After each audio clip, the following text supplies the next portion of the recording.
Welcome to Retirement Ready Real Estate and Finance Show with your host, Kim Dodge. Each week, Kim will bring you the local, timely retirement and aging place information that helps you navigate these complex financial, legal, real estate, and lifestyle decisions. Each week, she'll break it down into actionable steps so that you can design and live your retirement dreams, because running out of money is not an option. Now here's the host of our show, Kim Dodge. Well, hello, that's me, Kim Dodge, your professional mortgage loan officer, along with the Usher Financial Real Estate Lending Team. Every week, we reach out to our listeners in the greater Portland and Vancouver areas, bringing to you timely, local, and relevant real estate information and strategies. You know, our show is about your real estate and your retirement. We all have dreams for the future, but to turn those dreams into reality, it takes advanced planning. The goal of the program is to educate and inspire you to take action on your financial and real estate goals, because we believe that when it comes to your retirement, that running out of money is just not an option. So as a mortgage loan officer, every day I talk to folks about their real estate strategies. You know, a home for most of us is one of our biggest assets or liabilities, and that needs ongoing attention. So the steps we can help you take today in analyzing your mortgage financing will have a long-term impact on how you reach your retirement dreams. And of course, we want that impact to be great. Other areas of our financial lives need ongoing attention too, of course. And today we are going to address a few of these with my esteemed guests. All are seasoned professionals in their respective fields. Mr. Dan O'Leary, a certified public accountant with Geffen, is up first with his timely recommendations for end-of-year tax strategies. You may be able to make some last-minute moves that can result in more tax deductions, and Dan will tell you how. On the financial investment front, later in the hour, Mr. Michael Sheridan, Vice President and Senior Financial Advisor at the Newhouse Sheridan Group of Merrill Lynch, is here to share and explain some strategies when it comes to equity compensation. If you are a manager, employee, and executive that receives stock options or other forms of equity compensation, this discussion with Michael will be for you. And in the last part of our hour today, I have a present for you, our listeners. Really, we all like to receive presents, regardless of the time of year. And one of the greatest gifts you can give to your family members is for you to have a complete and current estate plan. Estate planning attorney Catherine Van Zanten with the firm Cable Houston will join me to discuss the most important documents that make up your estate, what should you have in place, and why. You really need this information, so stay with us. Okay, well, let's get started. As we approach the end of 2015, you may be able to save on your taxes by making some last-minute moves before the end of the year. My first guest, Dan O'Leary, certified public accountant with Geffen, is here to highlight a few good tax deduction ideas. Well, hello. Good to have you here. Thank you for inviting me to your show. All right, Dan. So again, for our listeners, whether you've had a good year or maybe a not so good year, we still have 2 weeks left to make some decisions that could equal some savings when the tax time rolls around in April. So Dan, you have your top 5 end of the year list to share with it. Why don't I ask you to first quickly run through those top 5s and tell our listeners what they should be thinking about? Sure. Usually the main topics of conversation with clients are making contributions before December 31st, making sure that we take advantage of any opportunities to prepay state income tax to get the deduction in the current year, looking to harvest any capital losses to offset capital gains we might have, managing our adjusted gross income as best we can to avoid negative tax implications, and looking at required minimum distributions out of IRAs and how we can maybe use those to get caught up on our withholding. Okay, well, let's start with number 1, making desired charitable contributions. What can people do? Well, one of the things we look at is if we have clients that are charitably inclined and have appreciated long-term securities in their portfolio, we work with them to maybe fund those contributions by transferring stock to the charity as opposed to cash. And that has kind of an added benefit other than getting the deduction, but also avoiding the capital gains tax that they would incur when they sell the appreciated stock. So they kind of get a double whammy for the contribution. And of course, this is something that you may have been pointing out to some of your clients all year long, too. Yeah, but we get a lot more of those questions at this time of year than earlier in the year.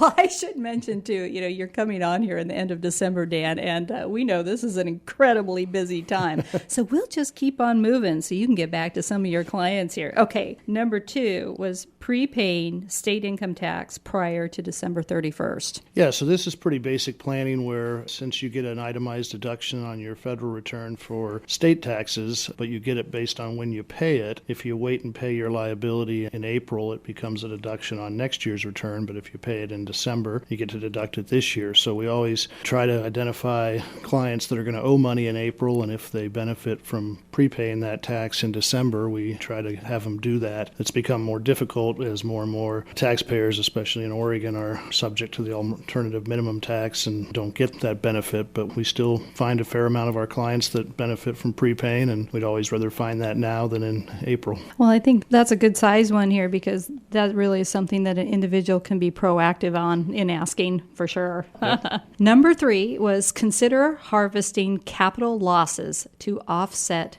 capital gains. All right, explain. Yeah, this is another kind of basic blocking and tackling type planning idea. So if you have sold property, whether it's stock or real estate or whatever it might be that has caused a capital gain, a lot of times we'll work with investment managers or the client to see if they have a stock in their portfolio that may have a loss that they're thinking about selling anyhow, and if now is the right time from an investment standpoint to sell that stock and be able to net that loss against the gain and lower the tax liability. We'll go ahead and take that loss now. Okay. Number 4, deferring income. This one's a little more difficult. There's certain thresholds, both from an adjusted gross income standpoint and from a taxable income standpoint, where you start either getting a phase out of your itemized deductions or you start going into a higher tax bracket or a higher bracket for capital gains tax. And so to the extent that a client has the ability to manipulate which year they have taxable income in or which year they take expenses in, we try to keep below those magic thresholds. So for example, for a married couple filing jointly, $450,000 of taxable income is kind of a magic number, and $250,000 of AGI is kind of a magic number. And so if we're close, if I have a client that's slightly over $250,000, we might look at income that we can defer into 2016. And a lot of times with a retired taxpayer, it's the amount of money they take out of their IRA, so we may manage distributions out of the IRA and push them into the next year if we can. So 2 typical examples of the types of folks for that is that you had mentioned retirees and then certainly folks that are self-employed. Right. Yeah, to the extent that you can slow bill your clients or not be as aggressive in collecting at the end of the year. Sometimes a self-employed person would have the ability to defer some income into the following year. And you could also accelerate expenses. If you have some expenses that you know are coming up, you might pay them before the year end to get the deduction in this year. Well, if you are just joining us, you are listening to Retirement Ready Real Estate and Finance Show, and I'm your host, Kim Dodge. Dan O'Leary is a CPA with Geffen Mesher. He is here, and we are going through his top 5 end-of-the-year tax deductions that you can still make. So, Dan, let's go to number 5, and this one was? Number 5 is one a lot of folks, if they're over age 70 and a half, are required to take a certain amount out of their IRA or 401k or pension plans before year end. And a lot of times the client may not need that money, but they're required by law to take it out. And so one of the things we do is we look into the extent that a client owes tax to either the federal or the state government and is making estimated tax payments, what we'll do is have them